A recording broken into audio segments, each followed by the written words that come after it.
JMFC प्रीच्या point of व्ह्यूने आपण अशा सेक्शनची सिरीज घेऊन आलोत की ज्यामध्ये शिक्षा ही पूर्वीपेक्षा आता वाढवलेली आहे. या सिरीजमधला नंबर 4 आहे तो म्हणजे सेक्शन 303 IPCचा.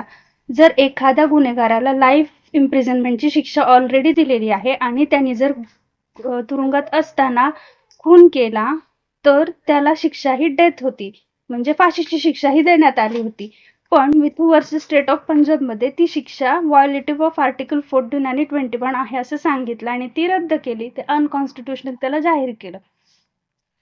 मग अशा गुन्हेगाराला शिक्षा काय द्यायची, तर सेक्शन 104 BNSचा असा सांगतो की तुम्ही त्याला डेथ देऊ शकता किंवा इम्प्रिझनमेंट फॉर लाईफ देऊ शकता. हा पूर्णपणे कोर्टाचा डिस्क्रिशनरी पॉवर असणार आहे, त्या केसच्या सर्कमस्टन्सवर आधारित. लाईफ इम्प्रिझनमेंट म्हणजे त्याची जी काही नॅचरल लाईफ शिल्लक आहे तेवढी आवडल्यास शिक्षा. कमेंटमध्ये नक्की सांगा.